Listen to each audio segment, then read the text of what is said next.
Now, though, let's talk about cyber attacks on public infrastructure, because recently, of course, we know about the NHS issues. More than 3,000 hospital appointments have been postponed and over 1,000 planned operations delayed following a cyber attack on London hospitals earlier this month.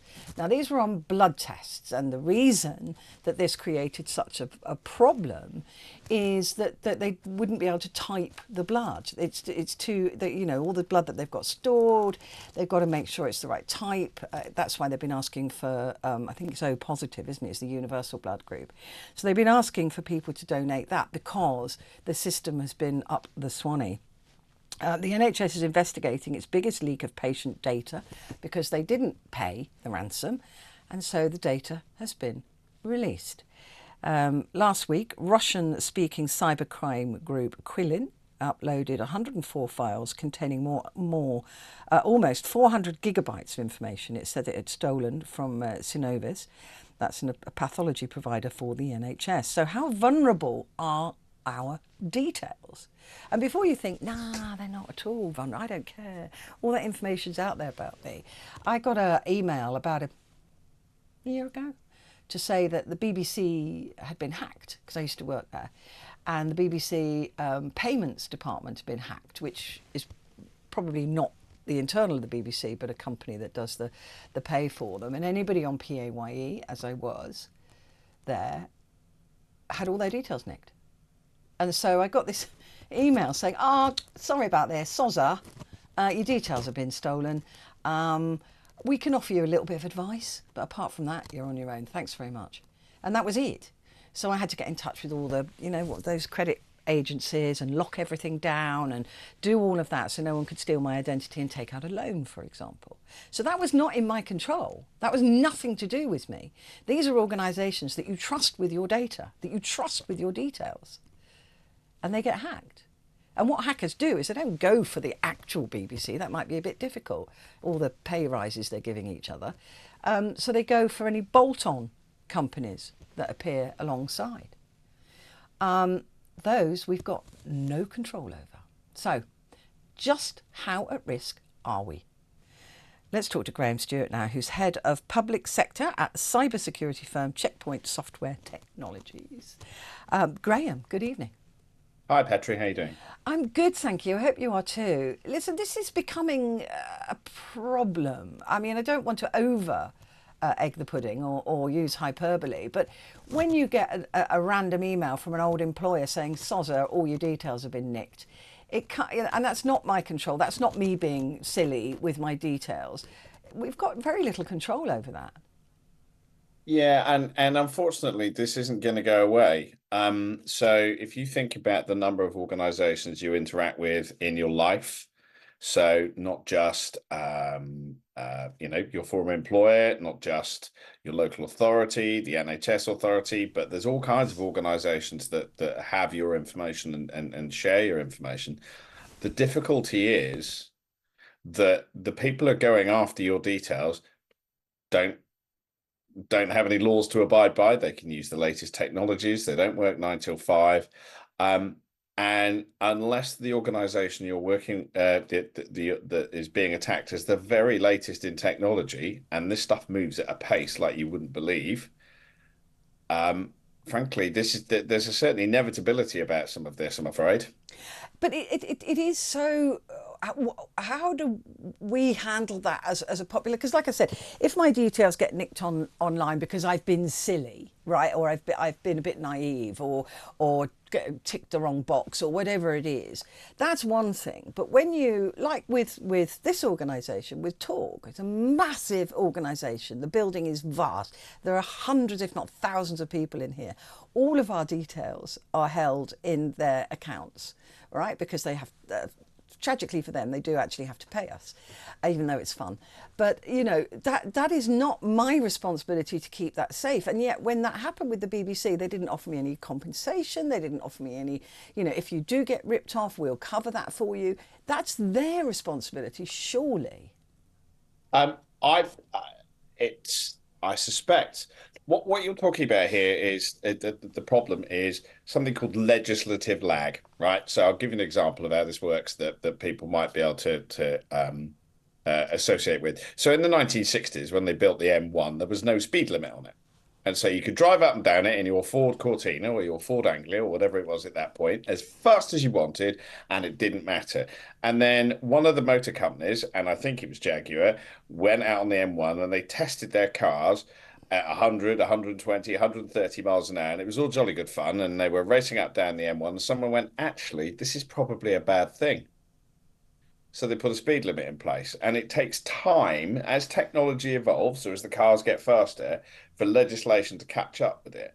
So one of the problems you're talking about here is the fact that legislation will always struggle to keep up with technology. So if you think about way technology is moving so fast now. So AI 3 years ago was something from, a science fiction film, and now it gets used all day, every day. Most, anybody with a laptop has got AI running on it, and they can use it, and you can use it to write, you know, poems to your loved ones and all this kind of stuff, and blah blah blah blah blah. Using this AI technology, it didn't exist 3 years ago. Yeah. And now that and so the difficulty you're facing here is we're giving our information, and you're quite right. There's two bits to this. There's the sharing information freely, potentially not as cleverly as you might Yeah. anticipate, but there's also what you need to share with your bank With if your you hospital. if you're in a hospital, if you get a car loan, all that kind of stuff. And that information is held by these organizations. Now they've got a duty of care. But the problem with it is that if you look, for example, look at the NHS, so the thing that's kind of brought this to the public's attention right now, that was three prongs in that attack, three bits to that attack. So the first bit was they broke into the network and caused as much disruption as possible. They encrypted all the systems, so they scrambled it. And that meant that they couldn't do the blood tests and any of the pathology functions. The second thing they did is they removed all of the data. So in the trade we call it exfiltrated. So they exfiltrated the data, and that's the stuff that they've gone. Either you give us $50 million, or we'll release it.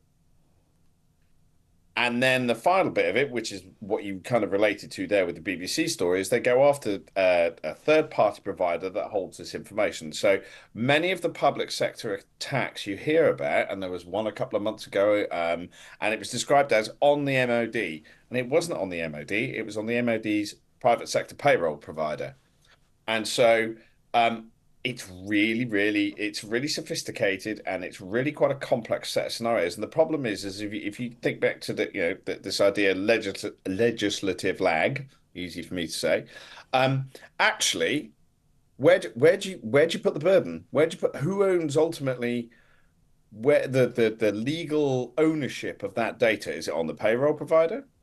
How do you counter for someone actually hacking in because accidental But it loss? is their fault, isn't it? I mean, whoever the BBC was using for payroll, their security was clearly not up to scratch on this occasion, or they were just unlucky. But either way, they have the legal responsibility to take care of my data, and if they're subcontracted by the BBC, the buck stops with the BBC. And it's the same with this Synovis. That this was a separate company bolted onto the NHS.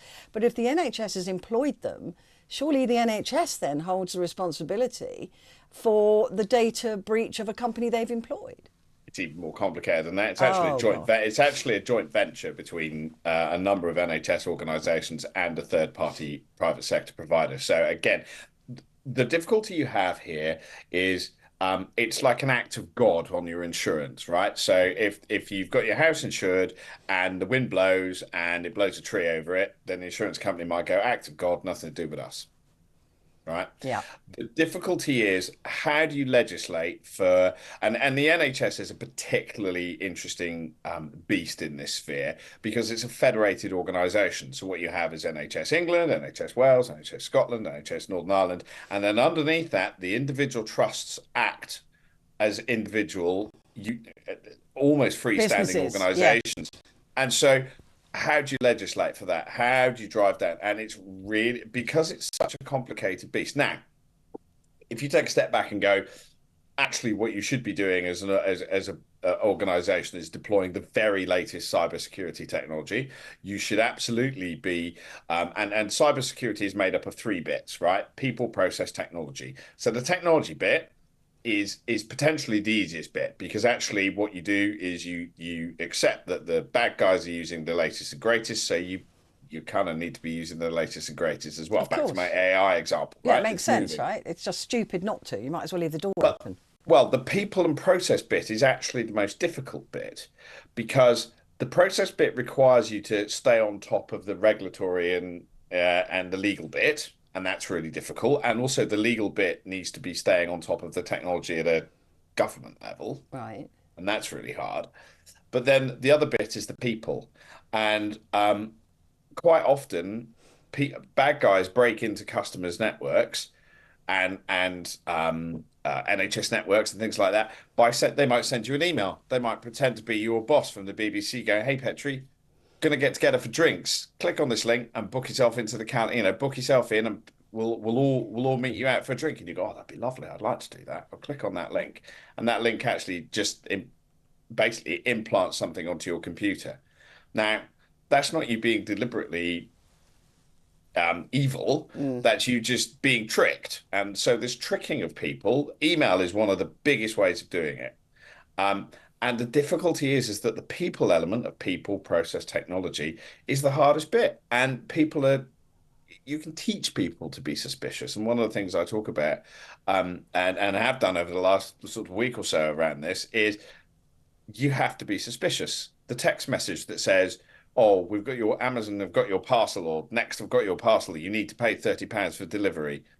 Really? You sure? Yeah, I'm so suspicious that if I actually do win the lottery, I'm going to put the phone down on whoever phones me to tell me I've won it. Absolutely the likelihood. I mean, I always say to people, you have to be really, really suspicious. If you're not expecting an email telling you you've won the lottery, and if you do, can I have your numbers, please? Um, uh, if you're not expecting, I mean, it won't work on me. Yeah. I don't do the lottery, No, I don't but either, which it would be so, suspicious. but if you're in any way suspicious, show your friends, show your kids, show your parents, show your colleagues, and go, does that look right? And there's lots of little things you can do here to actually check that email and that text message, because one of the problems you've got with this NHS attack, apart from the distress it causes initially to people, is the bad guys have got information on you that they can use to put pressure on you. Oh, this is Synovis, or another healthcare provider. Could you please confirm your details back to us?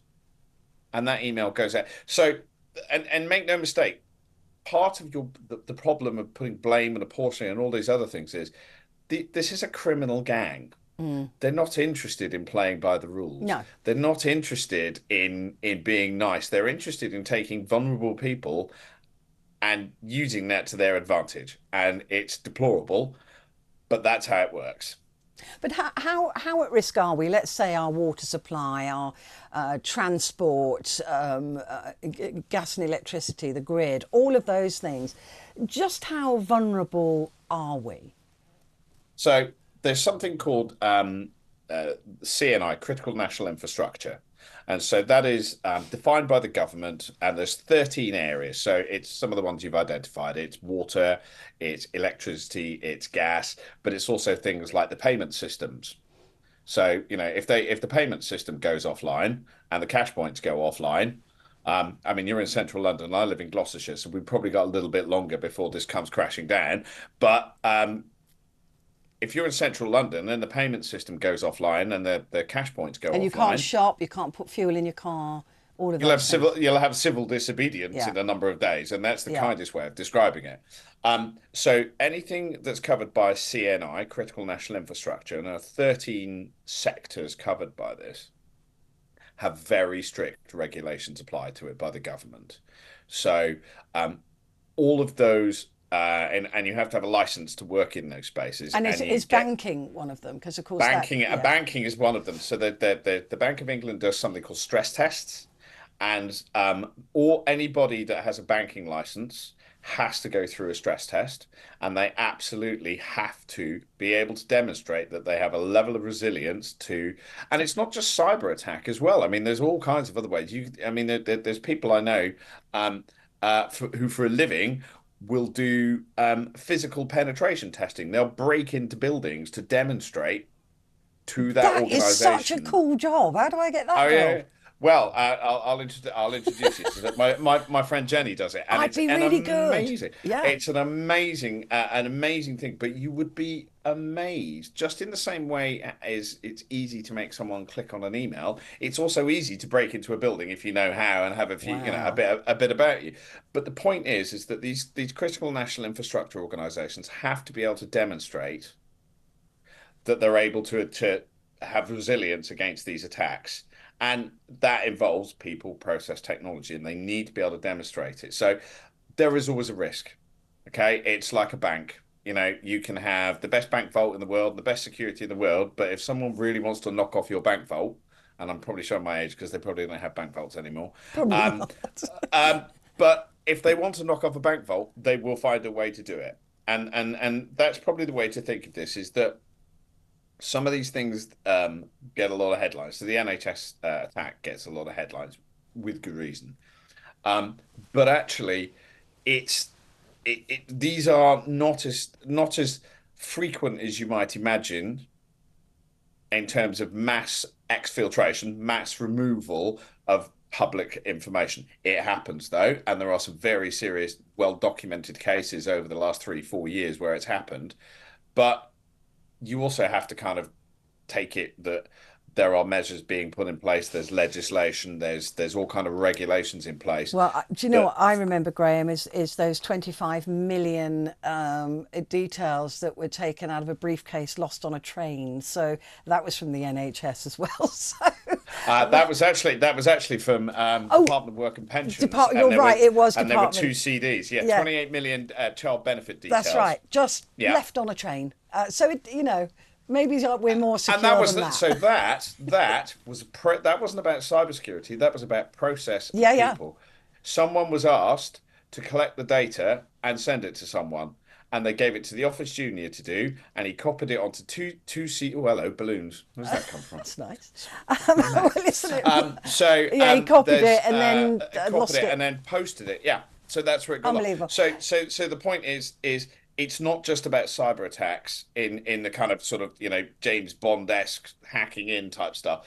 It can be just down to people doing things that they don't understand the process, and that's actually probably as big a issue as the kind of techie hacking, guys in hoodies in dark room Yeah, type thing. that's what I always imagine. Graham, it's good to talk to you. I love the balloons. Do bring them back next time.